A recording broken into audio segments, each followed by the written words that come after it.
Hey, what's up, Dean? Saber Performance. We're at shop today. It's been a couple of weeks. But we got DJ's Cutlass, um, Jeff's S10, new transmission in that.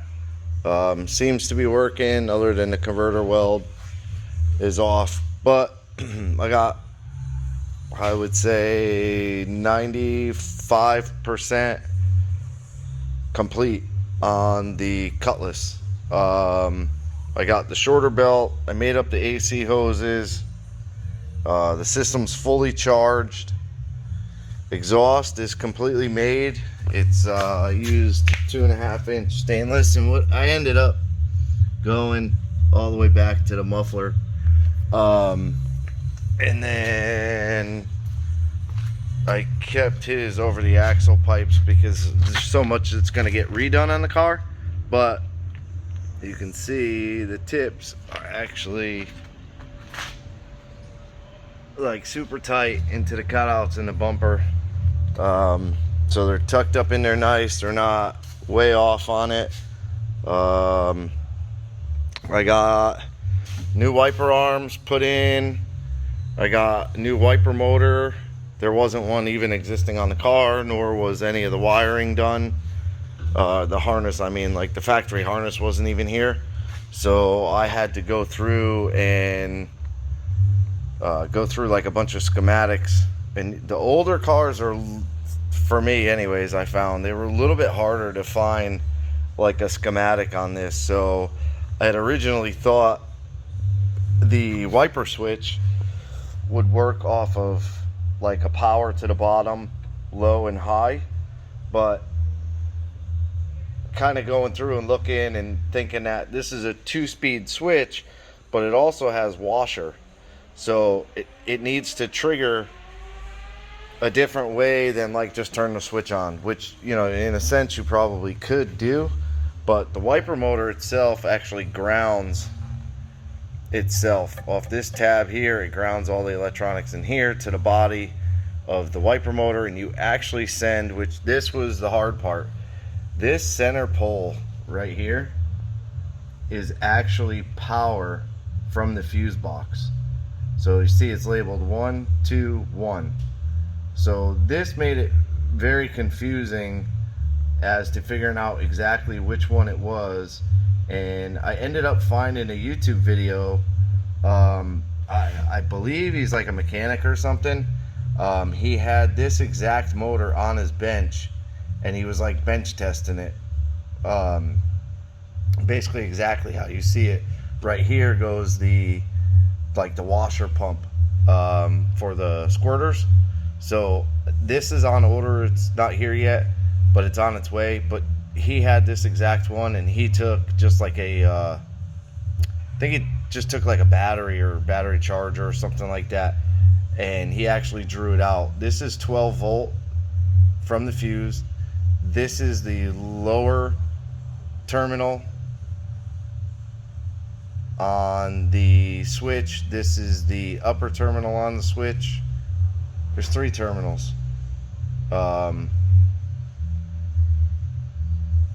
So I don't exactly remember which one was which, but it all works. And then these 2 dangling wires, these go up to the washer pump. Oh, that's what it is. One of these goes back in to the switch. So it's kind of weird. I saved the diagram, but it's kind of weird. I got everything loomed. The wires that I added in for like the fan, AC compressor switch over there, right there on the dryer.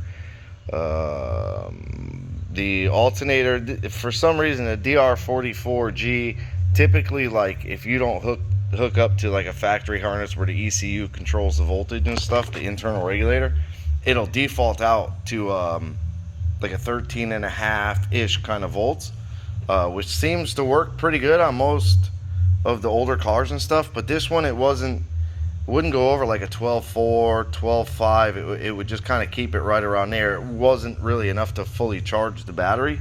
So I ended up doing bringing out from the harness, the fuse box, there's alternator excitement or exciter or whatever it is. So I brought that out, and then there's a 1000 ohm resistor right here between this wire and that 12 volt wire, because you can't feed 12 volts directly to the alternator, you'll burn out the regulator. So you have to put that ohm in there, or you have to go like take this alternator wire, go up to the bulb on the gauges, and then come off the other side of the bulb, something like that. And that the bulb acts as your like your resistor, but there's not really any harnesses on the back of the gauges. I have the other gauge in the back seat here, so I couldn't really run, you know, off the bulb. But regardless, wipers are all done. Oh, I made the fan shroud. Got that mounted. Radiator hoses, I think we're done. So everything is done, minus that washer pump motor, which again is on the way. I also did, through like OPG, order the grills for the cowl to cover them up. They're fairly cheap. They're like 28 bucks or something like that.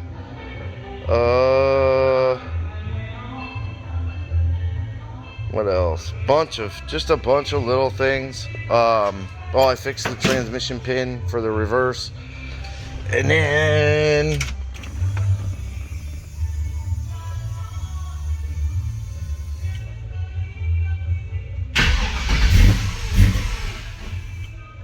I get this weird issue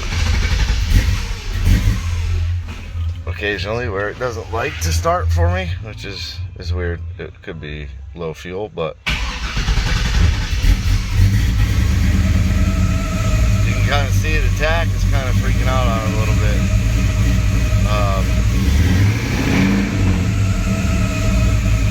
So it gets like a sync error for some reason. So I tried changing the crank sensor. I added a ground from the back of the cylinder head to the firewall. This is just a weird issue that I've not had on these before. So it's something that I might have to call Holley.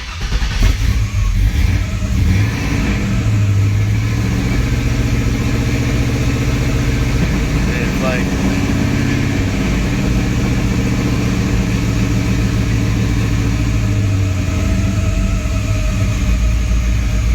I don't know, it's really weird, but it gives me, you kind of see the red flash. Well, you can't really see it, but you can see how there's a flash in there. It's actually number 6, it's flashing red, which is crank error. So it's just something weird. It only happens occasionally, it doesn't happen all the time.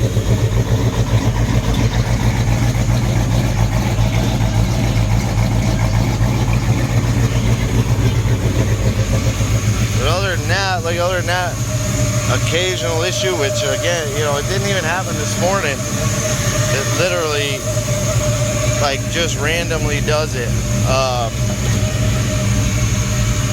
And then it also causes the IAC to kind of hang.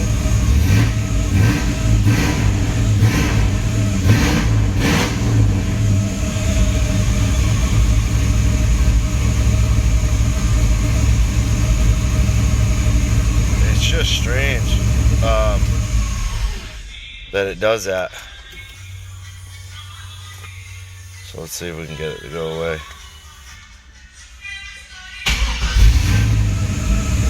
Yeah, I mean, the car starts right up, but it still gives that error.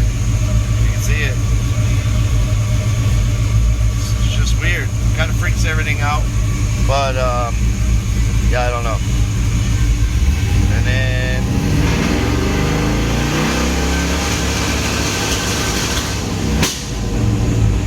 gave it a little two-step. I tied it in with the brake pedal. Right now it's at 4250, but it's having a hard time seeing 4250. So that'll be something I gotta work out. Other than that though, like DJ's car is like almost ready to go. I'm gonna try today. I'm gonna try to take the ground. I don't think the ground is kind of dirty on the block over here. Down, you can kind of see it right there. So it could be that maybe inside the bowl hole is dirty. It's not letting it connect, whatever. So I'm gonna try and clean the block where the ground goes. And then I think, I'm sorry for the music, it's not me. They don't listen, but whatever. And then I'm gonna try and take off of the AC mount, like the second bolt back right there. I'm gonna take another ground and come over here to the frame rail to ground the frame real good and see if that kind of helps. Because the other day I changed the crank sensor and the crank error went away, number 6, but then it was throwing a number 7, but now we're back to number 6 but not number 7.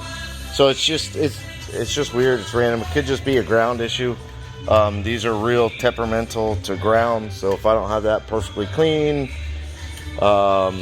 you know, it's not going to give the coils and everything a good ground. That's all your grounds for your coils, your crank sensor, your cam sensor are on the back of the cylinder heads there. They all tie into those 2 wires, as far as I understand it, or they tie into the ECU through sensor ground, which it might be what that is, and these are like the coil grounds, and injector, not injector, something else, I don't know. It's in the diagram, but AC works good. Knock on wood, no exhaust leaks. Car sounds really, really good when it's not doing its temperamental tantrum. So the only thing I got left really, sorry, camera's dirty, is I'm gonna vacuum up the floors, put the hood back on. Hopefully this week the wiper motor pump comes in, get that on. I mean, there's no squirters or hoses or jug or any of that. I just want to get the cover on to keep from getting a bunch of crap inside the gear there.